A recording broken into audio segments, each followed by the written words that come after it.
ربنا آتنا في الدنيا حسنة وفي الآخرة حسنة وقنا عذاب النار۔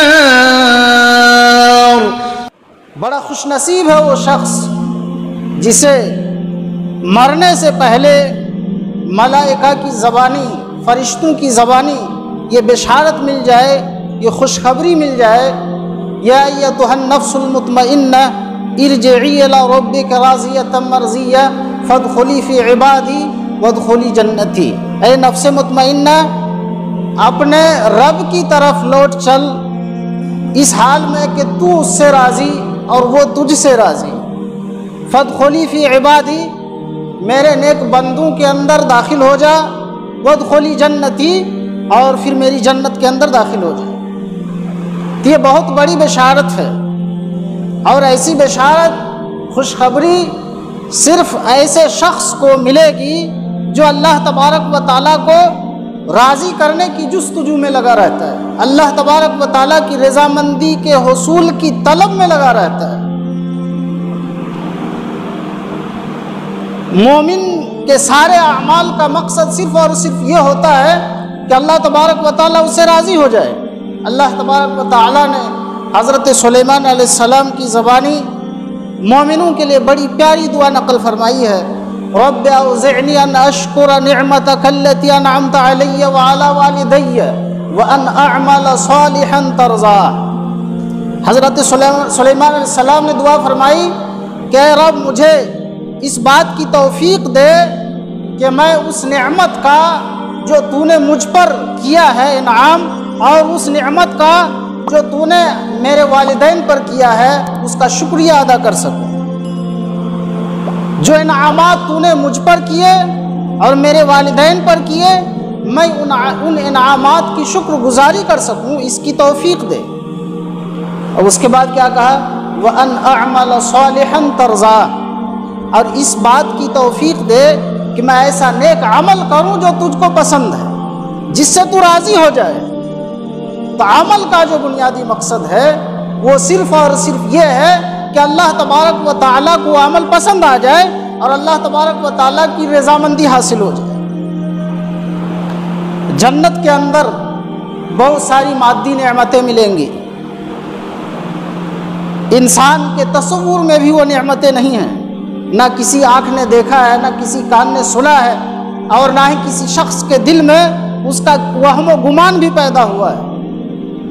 ساری نعمتیں جنت کے اندر موجود ہیں، لیکن معنوی نعمت، روحانی نعمت میں سب سے بڑی نعمت یہی ہے کہ اللہ تبارک و تعالیٰ کی رضامندی حاصل ہو جائے۔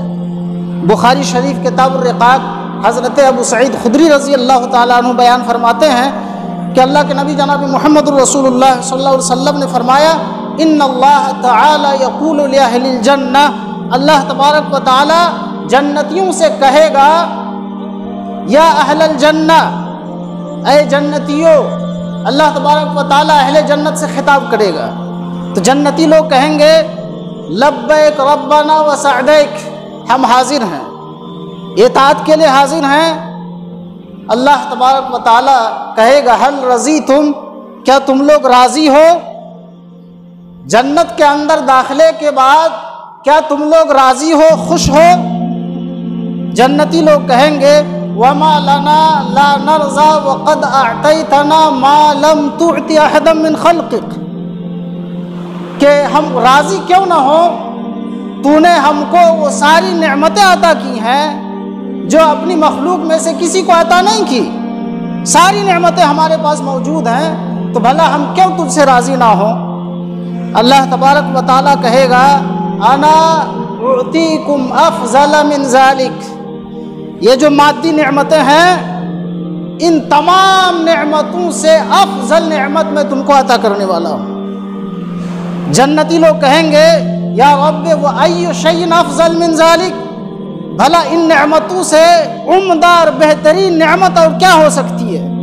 ساری نعمتیں موجود ہیں، جنت کے اندر داخل ہو جانا ہی سب سے بڑی نعمت ہے۔ اب جنت کے اندر ساری نعمتیں، ساری مادی نعمتیں موجود ہیں، اس سے بڑی نعمت اور کیا ہو سکتی ہے؟ اللہ تبارک و تعالیٰ کہے گا، وحل علیکم رضوانی فلا اسخط علیکم بعدہ ابدا، کہ میں تم لوگوں پر اپنی رضامندی نازل کرتا ہوں، میں رضامندی کا سرٹیفکیٹ تم لوگوں کو عطا کرتا ہوں، میں تم سے راضی ہوں، فلا اسخط علیکم بعدہ ابدا، اس کے بعد تم پر میں کبھی بھی ناراض نہیں ہوں گا۔ یہ سب سے بڑی نعمت ہے کہ اللہ کی رضامندی جنت کے اندر، اللہ تبارک و تعالیٰ کی رضامندی تمام مادی نعمتوں میں سے سب سے بڑی نعمت ہے۔ اور سورہ توبہ کے اندر اللہ تبارک و تعالیٰ نے اس کا ذکر صراحتاً فرمایا ہے۔